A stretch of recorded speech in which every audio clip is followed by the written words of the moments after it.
Citizens, it's that time. You are officially in Alert Zone. Welcome to the Alert Zone TV, and welcome to another episode of the docu-series we do here called Never Again. I'm the Wizard Uncle James, and I would love for you to become an active citizen. You can do that by hitting the subscribe button, hitting the bell so you be notified we drop fire content, giving the video a like, sharing. If you're 18 years of age or older and are able to be legally armed in America, practice your Second Amendments. And that goes for everybody around the world because this is a worldwide movement. So, got the SD9 rolling with today. This episode is brought to you by the great people over at Gun Freak Nation and the President T Electric. As you can see, I got my Funky Town Center shirt on. So this episode is being brought to you by those people. So, this is going to be kind of a different term from the previous episodes. The last few episodes have focused on American atrocities. There was one that had stuck in my mind for a while, and I remember seeing like a little small documentary about it, and it made me think about wanting to do this. So I'm gonna just go ahead on and jump into this because some people may not know, but this happened in El Salvador. It was the bus massacre. MS was blamed for this. This bus massacre happened some years back. I remember seeing something about this on TV. So, okay, it's a per nation and world. MS-13 blamed for massacre on bus. The yellow transit bus rumbled between two slums on a muddy road lined by rusty warehouses and sugarcane fields in San Pedro Sula. Now, before I go any further, I'm going to screw some of these words up, these Spanish words, so don't get angry with me. The yellow transit bus rumbled between two slums on a muddy road lined by rusting warehouses and sugarcane fields in San Pedro Sula, an industrial city about 100 miles from the Honduran capital of Tegucigalpa. I'm not going to... the capital of Honduras. It was late evening last December, and among the Christmas shoppers on board were warehouse worker Emilio Lopez and his 10-year-old son. 6 men in a van raked the bus with automatic fire. As passengers screamed and ducked, a gunman climbed aboard and methodically fired away, authorities said. When the shooting stopped, 28 people were fatally wounded. One was Lopez. He died apparently shielding his son Emilio, who was found wounded and hiding under a seat, the boy's mother Maria Lopez recalled.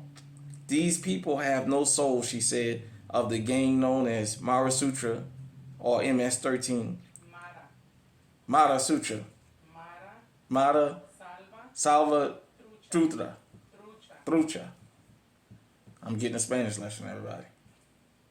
Honduran President Ricardo Maduro blamed the group for the slaughter, saying it was a response to his administration's zero tolerance campaign, which has resulted in the arrest of more than 1,800 gang members since 2002.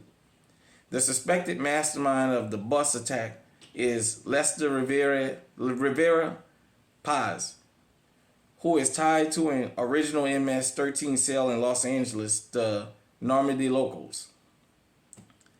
He had been deported from the United States 4 times. Known as the tapeworm, Rivera Paz had a lengthy criminal record in California, including an armed robbery in 2000.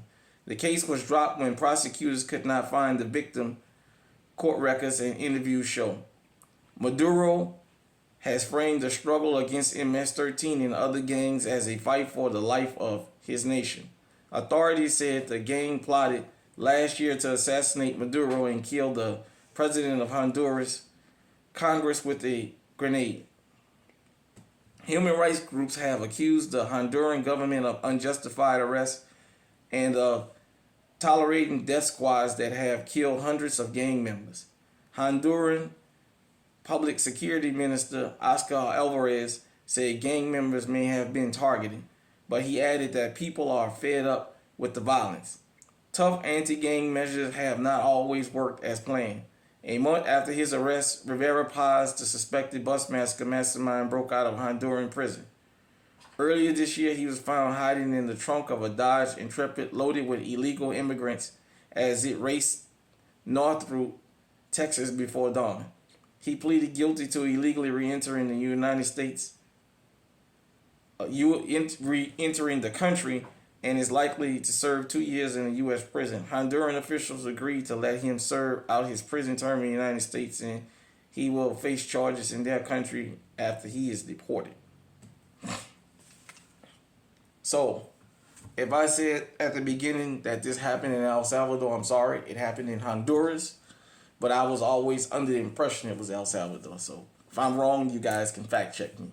But I just wanted to report on that because it was something that had set in my mind that a bunch of innocent people on a bus could be gunned down like that. I really don't want to jump into this thing about these gangs because I don't know a lot about them.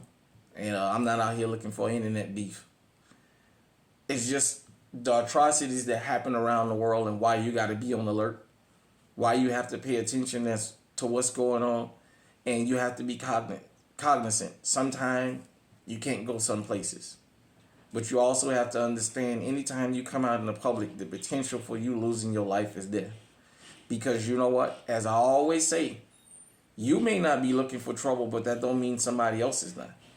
You may be going to a party, but that don't mean somebody else is coming there to have fun. When you give a party, there's always somebody showing up looking for trouble. Here in America, going shop for groceries now, it's not a routine thing no more. Going shop for groceries can cost you your life. Going to the liquor store can cost you your life. Going to the library.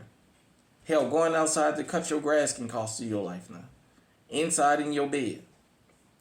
This was a reprehensible act. I feel it was a cowardly act because it was a bunch of civilians. And to gun those people down merely as a get back as the government was a cowardice act. If you felt like the government were targeting gangs, well, you take that out on the government, not innocent people. One thing across the world that we have to understand: when criminals do things like this, we can't defend them and we can't hide them. When criminals commit atrocities, you can keep silent and you can say you're minding your business. But as I always tell you, the longer you let somebody kill, it's only a matter of time before it knocks on your front door. And you got to take it. Like everybody else you let take it, you got to take it.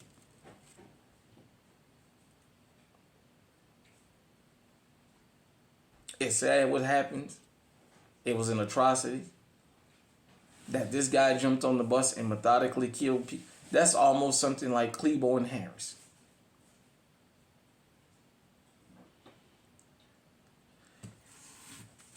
I want to shout out the president, T Electric of Gun Freak Nation. I want to shout out all the Gun Freak Nation members that came over from them. And definitely shout out to my boy Eyes and Ears Tactical. Hit me in the comment section and let me know what you think about this. Until next time, stay safe, stay armed.